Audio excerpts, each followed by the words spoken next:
Hey, help support the show by joining the Patreon or becoming a YouTube member. Also hit that like button to subscribe if you want more Cavs-focused content. All right. It's been getting really interesting in the conversation about the Cavaliers lately. One of the most famous Boston Celtics fans, but also a sports talk analyst and respected guy in the industry, Bill Simmons, he was talking about the Cleveland Cavaliers. I thought his comments are interesting. Let's react to it. I got a 10-minute cut up of his latest pod where he's talking about the Cavs. So I'm going to give you biggest red flags for every contender. Just quickly, you tell me if you agree. I didn't prep you for this. Cleveland, lack of playoff experience, I would go. What just jumps to your head immediately? That's the only thing. That's the only thing. I love them. I absolutely love them. Save that because I want to come back. All right, we'll talk on that part first, right? So his big red flag for Cleveland, lack of playoff experience. 100% valid. I think about it every day, right?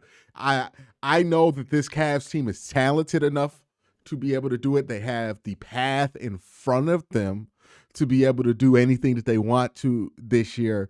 The question is, are they going to have the experience to understand the moments that they're in, to understand when to take advantage of certain moments? Like, basically, are they going to be able to meet the moment when the moment arrives to be a champion? Will they be able to recognize that moment and seize it?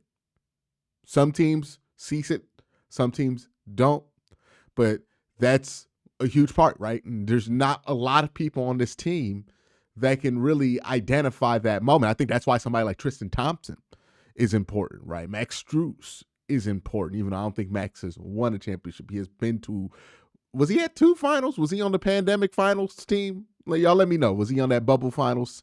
But nonetheless, Kenny kind of, because I believe he was on the coaching bench for Golden State the year they won it. Like, you're going to have to identify it at some point when that tipping point is for you to win that championship, right? Sometimes that tipping point comes super early. Sometimes it waits until game 4 of the NBA Finals to manifest. But you got to be able to recognize it. Now, a lot of teams have been able to recognize it the first or second time that it's been presented to them, and yeah, that's something the Cavs have to work on right there. They aren't experienced. Donovan Mitchell is not somebody who's been to a ton of NBA Finals or had a legitimate chance to win a championship. This whole team, for the most part, all the contributing players, this is the first year where they got a legitimate chance to win it all, and they're going to have to go up against teams, a team in Boston that has recently won it all. Bench guys right now want to do a team? Because my favorite bench guy is Ty Jerome, just hands down. Ty Jerome comes in and the score changes immediately. He does 9 things. I love Ty Jerome. I think he's going to, I genuinely think he's going to make like $60 million this summer. Ty Jerome, 6th man of the year, I'm telling you, gets closer and closer to happening every day. Well, I tell you about some of these awards, man. Like, somebody asked me, what's it going to take for Ty to be 6th man? What's it going to take for Evan to get Defensive Player of the Year? The Cavs just need to play on TV more. The more the Cavs play on TV, the more people see what we've been seeing. Because we talk about the Cavs like this because we've watched every game.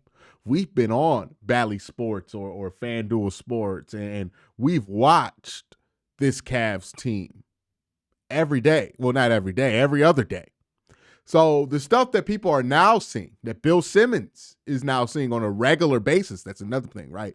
It's one thing to show them at one time, but now you're showing it weekly, right? The Cavs have like a national TV game a week now because of how good their record is. You know, this is a basketball team that's already clinched the playoffs.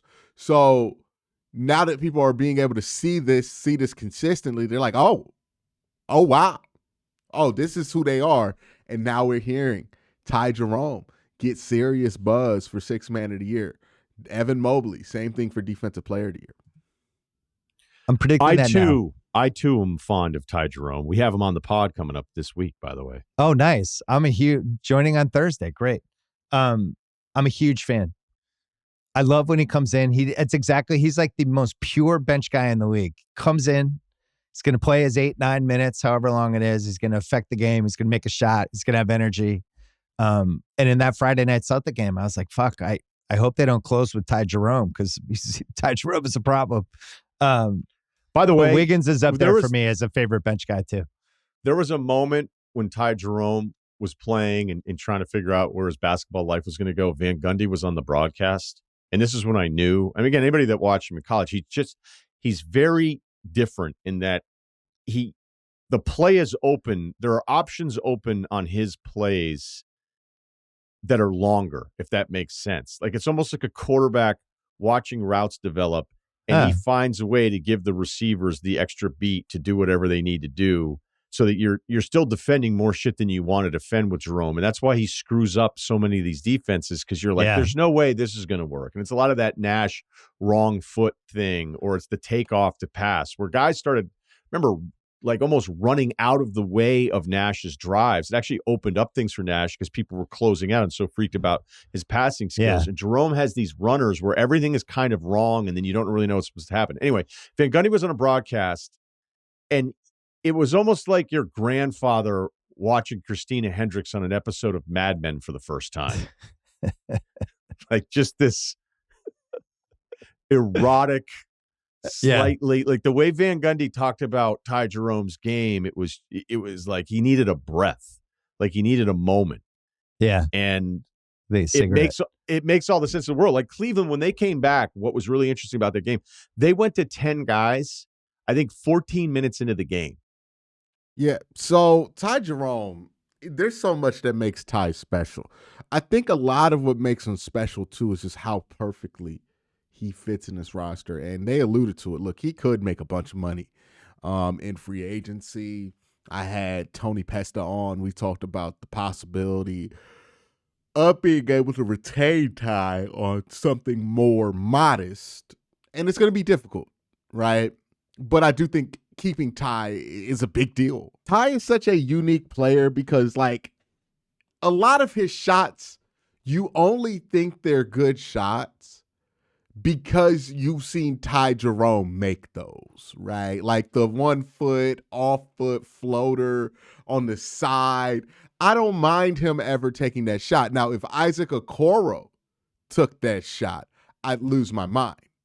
But with Ty, I don't mind it. And Ty doesn't ever really miss it badly, too. So you feel good even when he misses about his ability to make it. Also, underrated part about Ty's game, he gets to the foul line more than you would think. You know? So, yeah, Ty's just such a valuable piece to what the Cavs do. Defensively, he's not a liability because he's 6'5". He plays good defense. Like, he's just so important to what the Cavs do.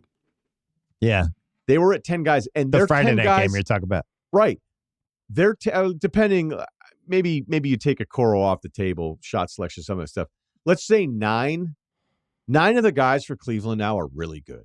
Yeah. It means you don't have to rely on just forcing through one way to win throughout the entire playoffs. You can have a big Donovan Mitchell game carry you through a playoffs, or you can have a big Evan Mobley series carry you through a playoffs, or maybe this is a series where like DeAndre Hunter starts against Boston, right? You have the ability to adjust. Now, let's get to this segment here where they're talking about favorites to win the titles. And I'm be honest, I know that Bill Simmons has always been somebody who has seen the vision with Evan Mobley, and because he's seen the vision with Evan Mobley, he's been able to understand the vision of the Cavs. I believe last year he wasn't high on them, but a lot of people aren't high on the Cavs. But when that vision is clear with the Cavs, he's been somebody who's been willing to admit that he understands what they're trying to do there. I think a lot of that has to do with his buy-in early on what Evan Mobley is going to turn into. And what they say here, I wasn't expecting, but I found very interesting. Let's listen. I think Cleveland is fucking terrifying. I've said this to you. Are you ready to pick them over Boston in a series? I want to see who's healthy on the Boston side. Okay, look, let's just like if you said gun to the head right now, yeah. Like what do I think is going to happen? I think it's going to be really hard to win a game 7 in Cleveland. I think Mitchell could not be less afraid of the Boston Celtics, and he's been this way for most of the decade. He loves playing them. They have two awesome guards, one who didn't play Friday, and they have length with swings, and they can't stop him. And if it gets to a situation where there's a couple big playoff games in a series, he's going to think he can beat whoever the best Boston guy is. And he did it on Friday night. He was the best guy on the floor in the second half. Here's the thing that Donovan Mitchell has proven, right? One, this whole Boston thing with him is real. But two, and I have to go back and double check this, but what you need when you have home court, right? If you're the Cavs, you have home court, you want to beat the Boston Celtics. You need to have the faith that you have a player on your team that's good enough to get you one game on the road against an elite team in the playoffs. That's the faith that you need to have, right? Just one game. It's the playoffs. It's hard to win a bunch of games on the road, especially versus an elite team. But you need to be able to think, hey, if I need one game on the road, I can lean on this guy to get me that one game. And last year, that happened for the Cavaliers. And Donovan Mitchell was the catalyst on why that happened, right? The Cavs won game 2 against the Boston Celtics before injuries pretty much decimated this team. I think injuries were already starting to decimate that team at that point. But Donovan Mitchell, in 39 minutes, put up 38 in Boston. Evan put up 30. No, that's plus minus. Put up 29 in Boston, my bad. And then Evan put up 21 behind him and played a game with 71% from 3, 5 of 7 from 3. And that was enough to steal a game in Boston. The Cavs have already demonstrated in the playoffs, in TD Bank Garden, Donovan Mitchell has demonstrated, I think, the biggest key to wondering if Boston is vulnerable, which is, hey, can Cleveland get a game in Boston? Because if you're just relying on winning your home games, look, Boston has the talent with Jason Tatum. They can beat you at home. They can get you once at home. So I don't think if you're Cleveland, you can just lean on the idea of we're just going to beat them all our home games. No, you got to expect Boston's going to take one. If you can take one back, though, that's everything. That's everything when you have home court advantage. If you can get that win back. And that, I think, will be the ultimate difference maker in what determines how serious of a threat the Celtics, the Cavs are. Now that the Cavs are now just as deep as Boston, now that the Cavs have wings to throw at Boston, now that the Cavs have multiple big lineups to throw at Boston, now that the Cavs have a coach who puts them on par with what Boston has, we know that the most difficult part to this, we've already proven that we have, which is a player who can win that game on the road in the playoffs.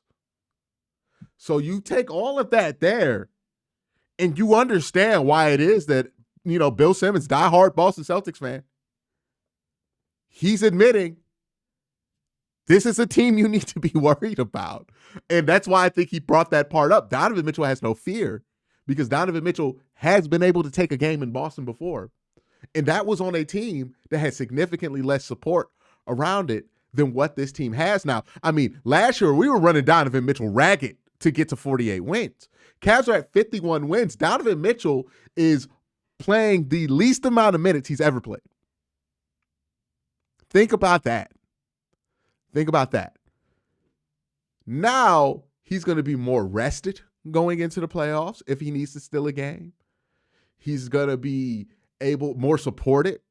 He's not going to have to do all the work. He's not going to be that Jimmy Butler picture in the bubble, right? That's what he was last year. He could muster up that one game. This is the biggest thing for Cleveland in a series against Boston. And it's why I think Cleveland has made the leap from they can be competitive with Boston to they can legitimately eliminate them. Because, look, I anticipated Boston going to win one of them games in Cleveland. Jason Tatum going to have one of them games where he looked like Kobe or maybe it's Jaylen Brown or Chris Stapps going to make a bunch of threes. Al Horford going to make a bunch of threes. They're going to do something. They're going to steal a game at home on the road in Cleveland. The question is, can the Cavs get that game back. If we can get that game back, I'm confident we can win that series.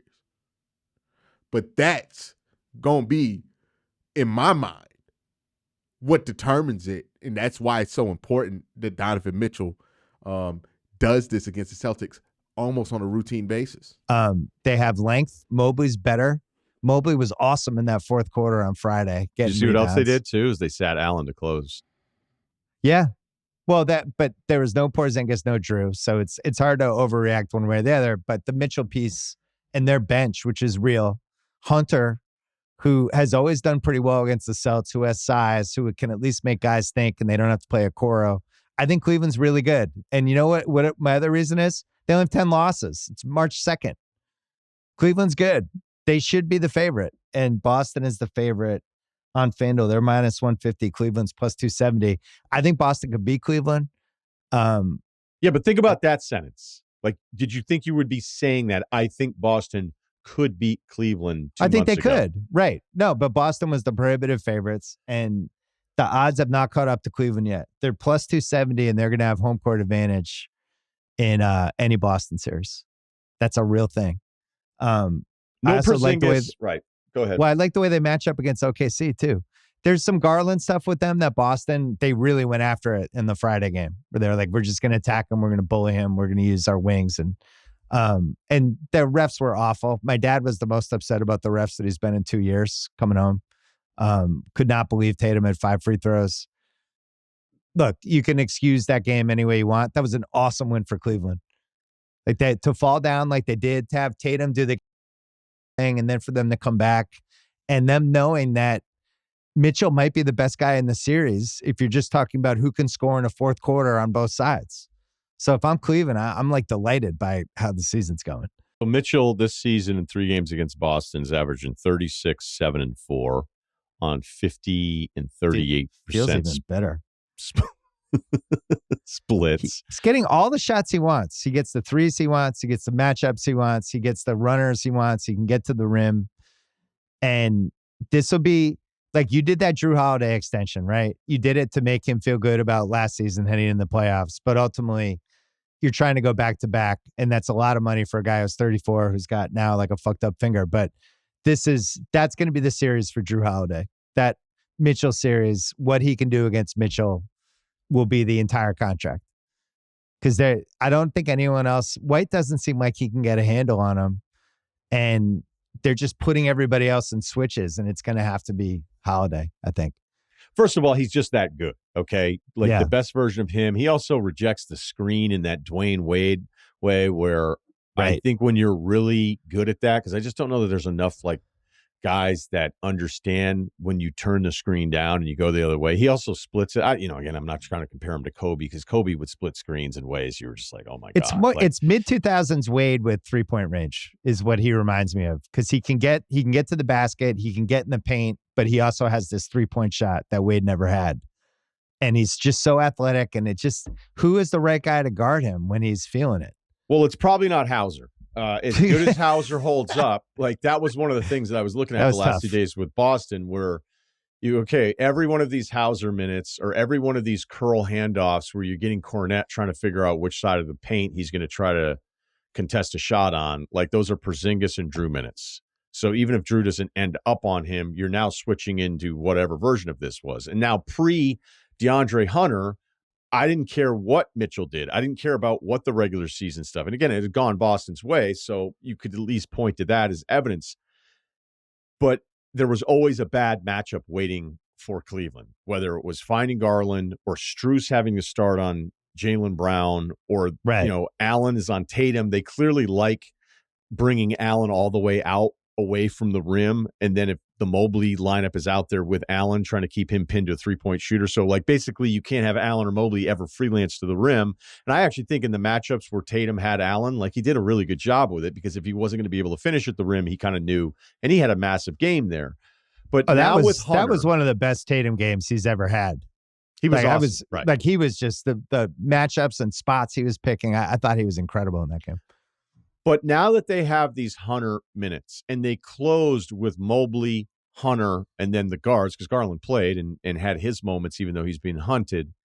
And then you have, so Cleveland now has put together spacing options, and the Hunter part of it, even though it's expensive, I love that they did this because now it's like, look, nobody's stopping Tatum necessarily, but at least you have somebody size-wise who has a defensive thing to him. It's a chore to score against him, and he can shoot threes. Look, the point is even without Porzingis and Drew in there, and maybe it feels like a mistake, Cleveland's the favorite. I agree with you. I couldn't believe the odds. I couldn't believe they were plus 270 with home court. I was stunned. The thing you mentioned, I'm down glad 25-3, and then you win. On the road. I'm glad you mentioned the Allen not playing in crunch time because I actually thought there was a chance they were going to bench Garland in crunch time and play Ty Jerome because he was so good in that game. They have different lineups they can do, right? They can go a little smaller. They can go a little bigger. They can go big in their backcourt. If they feel like Garland is too much of a defensive liability and Mitchell's feeling it, they can just yank him. And I think Atkinson has a real feel for what the team is, but and he has all really these different options. I guess I just don't like the default, and I'm guilty of it too. Like we have a really hard time with new. It's hard to be ahead of everybody going, you know what? Like, but if I were to listen to somebody be like, Cleveland hasn't done it, Boston has, and that be the reason? That's not a reason. It's ignoring a lot of basketball stuff. Great point. Most people's reasoning for picking Boston over Cleveland is that's what they've been conditioned to think should happen in the playoffs. That is usually what they feel like happens in the playoffs. But I remember that thinking being very prominent. Even if the Cavs sat with two stars that were injured when they went up against the Golden State Warriors for the first time. And then we found out it was different. It was different. Like you couldn't tell me in 2015 that the Cavs weren't going to win a series against a team whose best player was a point guard. We got LeBron. I don't care. Like no Kyrie, sure. No Kevin Love, sure. We weren't losing that series. But they did. And it wasn't a fluke because Golden State and Cleveland went back and forth. Now, obviously, one team added Kevin Durant and kind of threw this whole thing out of balance, right? But if we're being honest about it, up until Game 5 of the 2016 playoffs, this whole thing was just leaning outrageously in the favor of the Golden State Warriors. New is hard to accept, right?